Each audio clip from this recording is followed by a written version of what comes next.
राधे राधे दोस्तों, कैसे आप लोग। तो चलिए बात करते हैं आपको कुछ खबरों के बारे में। ऐसा बताने जा रहा हूँ जिसको सुनकर काफी ज्यादा लोग शॉक भी हो जाएंगे और शायद काफी सारे लोग इस स्कैम के बारे में जानते भी होंगे। तो शायद आपको पता है या नहीं, लेकिन आप जितनी बार भी हॉस्पिटल में किसी भी चेकअप या ट्रीटमेंट कराने के लिए जाते हैं, आपके साथ उतनी बार स्कैम किया जाता है। और वो कैसे, तो आई जानते हैं। तो आपको बता दो कि आप जितनी बार भी हॉस्पिटल में जाते हैं तो कुछ ब्लड टेस्ट लिख कर दिए जाते हैं जो की आपको कराने होते हैं। और वो ब्लड टेस्ट या तो हॉस्पिटल के पैथोलॉजी लैब में होता है या तो उनके रिकमेंडेड बाहर किसी के लैब में होता है। बट उन लैब का हॉस्पिटल साथ टाई अप होता है और उन्हें ऐसा बोला जाता है कि दिन भर में एक टारगेट नंबर ऑफ पेशेंट भेजने होते हैं। इट मींस कि हो सकता है कि लैब का टारगेट कंप्लीट न हुआ हो और आप चेकअप कराने के लिए जाएं तो आपके ब्लड रिपोर्ट में ऐसी चीजें दिखा देंगे जो कि आपको होगा ही नहीं, जैसे टाइफाइड, हीमोग्लोबिन में कमी या कुछ भी और, भले ही आपको वो चीजें न हो। और कई बार तो हॉस्पिटल में पेशेंट को जरूरत नहीं होती फिर भी एडमिट कर दिया जाता है ताकि हॉस्पिटल वाले पैसा कमा पाए। और हो सकता है कि आपको ऐसा लग रहा होगा कि मैं ये सब हवा में बोल रहा हूँ, तो ऐसा बिल्कुल भी नहीं है। मेरे पास वीडियो प्रूफ है जो कि एक डॉक्टर का ही है और वो क्या बताते हैं आप वीडियो क्लिप देख सकते हैं।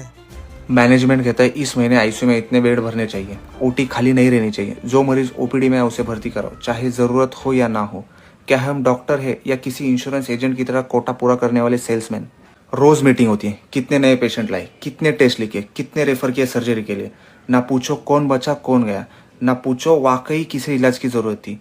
और मैं हर रात अपने आप से यही सवाल करता हूँ, क्या मैं अब भी डॉक्टर हूँ या फिर एक टारगेट फुलफिल करने वाला कर्मचारी? माफ करना, इंसान हूँ मैं भी। मरीज को संख्या में गिनते गिनते कभी कभी खुद को भी गिनती में शामिल करने लगता हूँ। पर अब चुप नहीं रह सकता। अब जरूरी है पूछना, क्या हमारा सिस्टम बीमार है?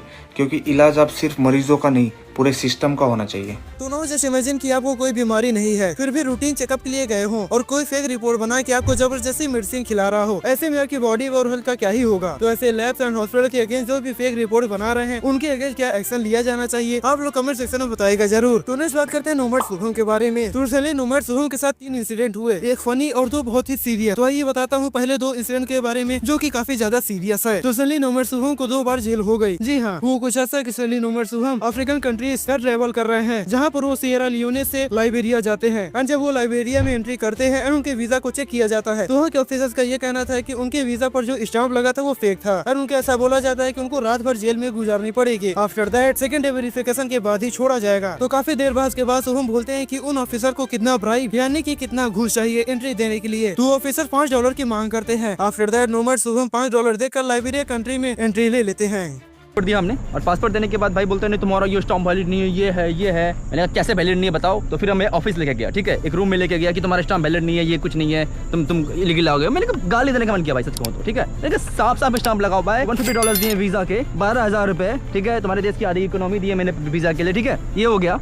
उसके बाद तुम बोल रहे हो वैलिड नहीं है, किस बात की वैलिड नहीं है? बोलता है नहीं वैलिड नहीं है, तुम रूम में आओ। फिर भाई मेरे को रूम में लेके गया, ठीक है, मेरे बेटे दोनों को रूम में लेके गया। बोलता है तुम्हारा भेजा वैलिड नहीं है, तुमको यहाँ पे रात भर रहना पड़ेगा, कल जाएंगे ऑफिस में हम लोग चेक करवाएंगे तब तुम जा सकते हो, सुबह रात भर जेल में रहना पड़ेगा। मैंने कहा किस बात के ऊपर भाई, किस बात के ऊपर? फिर मैंने कहा कितना चाहिए, सीधा मैंने बोला हाउ मच यू वांट। तो उसने बोला अच्छा हम कर सकते हैं आपके लिए काम, ये करो वो करो, नहीं कितना चाहिए बताओ ना, सीधा सीधा मुँह पे मैंने बोला, ठीक है कितना चाहिए बता। तो बोलता है $5। मैंने कहा ठीक है, $5 मैंने कहा $5 में तुम्हारी औकात निकल गई, $5 में ही तुम मतलब तुम्हारी इतनी वैल्यू है भाई, $5 की क्या ही तुम मांग सकते हो पैसे। और दूसरा इंसिडेंट ये था कि नोमैड सुगम को बुर्किना फासो कंट्री में जेल में गुजारनी पड़ती है। ऐसा उन्होंने अपने इंस्टाग्राम स्टोरी में शेयर करते हुए बताया है। सुगम बताते हैं कि जब नोमैड सुगम बुर्किना फासो में ब्लॉगिंग कर रहे होते हैं तभी उनको अरेस्ट कर लिया जाता है और ऐसा इसलिए क्योंकि बुर्किना फासो की पुलिस को लगा कि नोमैड सुगम कोई जर्नलिस्ट है। आफ्टर दैट नोमैड सुगम को वो कंट्री तुरंत ही छोड़ देते हैं और लिखते हैं कि जब भी आइडियल टाइम होगा वो बुर्किना फासो फिर से ट्रेवल करने आएंगे। आज आपको बता दूं कि अति डॉक्टर को भी बुर्किना फासो में जेल हुई थी फॉर सेम रीजन एंड आप उनका ये वाला वीडियो भी जाकर देख सकते हैं। तो नोमैड सुगम के साथ एक फनी चीज ये हुई कि जब सुगम बुर्किना फासो से नाइजर कंट्री जा रहे होते तो जिस फ्लाइट से वो जा रहे होते उस फ्लाइट पर वो अकेले ही पैसेंजर थे। एडवेंस की पूरी फ्लाइट बस उनके लिए ही जा रही थी, जिसके रिगार्डिंग उनका एक वीडियो क्लिप भी आप देख सकते हैं। तो मैं जा रहा हूँ बुर्किना फासो से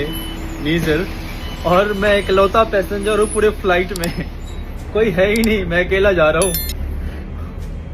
बस लेके जा रहा हूँ अभी और फ्लाइट में उसने कहा कोई है ही नहीं, मैं अकेले बोर्डिंग कर रहा हूँ। वाह।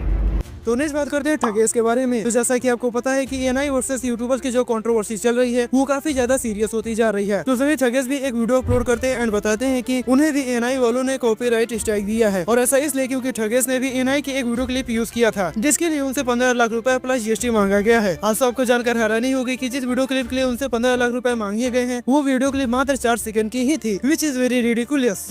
मांगे 2-3 किसी से 20 लाख मांगे 6-7 वीडियोस के, मुझसे एक ही वीडियो का 15 लाख मांग रहे।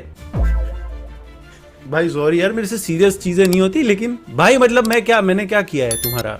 हाँ, मेरे से एक ही वीडियो का 15 मांग रहे हो, हद हो गई भाई। वो भी अनफिल्टर्ड चैनल है भाई। तो जैसा कि मैंने एक वीडियो में बताया था कि एएनआई का पैसा मांगना गलत नहीं है, बट इस तरह से किसी से कितने भी पैसे मांगा जा रहा है ये तो बिल्कुल ही गलत है। क्योंकि अगर एएनआई को अपना सब्सक्रिप्शन सेल करना है तो उनका एक फिक्स प्राइस होगा। ऐसा तो होगा नहीं जितना मन में आ रहा है उतना मांगे जा रहे हैं। I think this is very ridiculous. आज तो आपको बता दूं कि एएनआई ने जो डिफेमेशन सूट फाइल किया था मोहक मंगल के अगेंस्ट, उसके रिगार्डिंग हाईकोर्ट ने अपना डिसीजन दे दिया है। हाईकोर्ट का कहना है कि मोहक मंगल को वीडियो डाउन करना पड़ेगा। इट मींस कि जिस वीडियो में मोहक मंगल ने एएनआई को एक्सपोज किया था उस वीडियो को डाउन करना पड़ेगा, क्योंकि उस वीडियो में मोहक मंगल ने जो भी वर्ड्स यूज किए थे एएनआई के अगेंस्ट वो सही नहीं थे। तो इस कंट्रोवर्सी की रिगार्डिंग आप लोगों को क्या लगता है कि इस कंट्रोवर्सी में कौन सही है और कौन गलत? कमेंट सेक्शन में बताएगा जरूर। तो नेक्स्ट बात करते हैं मेरठ केस के बारे में। तो मेरठ केस के रिगार्डिंग आपको तो पता ही होगा और मुझे नहीं लगता कि उसके बारे में बताने की जरूरत है। तो चलिए उस केस में जो कल्प्रिट वाइफ थी जिसका नाम मुस्कान था वो जेल में है एंड जेल में उसने एक मांग की है और वो मांग ये है कि मुस्कान अब एडवोकेट बनना चाहती है और LLB की पढ़ाई करना चाहती है। मुस्कान का कहना है कि उनका केस कोई नहीं लड़ेगा, जिसकी वजह से वो खुद ही वकील की पढ़ाई पढ़ेंगी और खुद का ही केस लड़ेंगी। हालांकि आपको बता दूं कि मुस्कान 75 दिन से जेल में है और उनका केस कोई सरकारी एडवोकेट हैंडल कर रहा है, जिसमें मुस्कान को भरोसा नहीं है। तो नेक्स्ट बात करते हैं एक और शॉकिंग केस के बारे में जिसने एक बार फिर से मॉडलिंग इंडस्ट्री की असलियत सामने ला दी है। तो आपको बता दूं रिसेंटली हैदराबाद में मिस वर्ल्ड कंपटीशन ऑर्गेनाइज किया जा रहा था और इस कंपटीशन में इंग्लैंड से आई एक मॉडल जिनका नाम मिला मैगी था, उन्होंने बीच में ही कंपटीशन को छोड़कर चली गयी। उनका कहना था कि इस कंपटीशन में उन्हें एक प्रोस्टिट्यूट की तरह फील कराया गया। मिला मैगी बताती है कि उन्हें स्पॉन्सर एंड अमीर लोगों के बीच ऐसे ले जाया जाता था जैसे कि वो प्रोस्टिट्यूट हैं। एंड मिला मैगी के इस स्टेटमेंट के बाद तेलंगाना गवर्नमेंट ने इंक्वायरी के लिए परमिशन दे दिया है। हालांकि इंक्वायरी कहां तक जाएगी या फिर ये भी तमाम केसेस की तरह फाइज की एक गहरे कुएं में दब जाएगा उसका तो पता नहीं, बट फॉर नाउ इस पर एक्शन लेने की कोशिश किया जा रहा है और रियलिटी क्या है उसका सामने लाने की कोशिश किया जा रहा है। तो इस वीडियो के लिए इतना ही। अगर वीडियो इन्फॉर्मेटिव लगी हो तो हमारे वीडियो को लाइक एंड चैनल सब्सक्राइब करके बेल नोटिफिकेशन ऑन कर लीजिएगा ऐसे ही डेली की न्यूज एंड अपडेट्स को जानने के लिए। तो फिर मिलेंगे नेक्स्ट वीडियो कुछ नई खबरों के साथ, तब तक आप सभी को राधे राधे और देखते रहिए हमारा चैनल चुगलखोर न्यूज।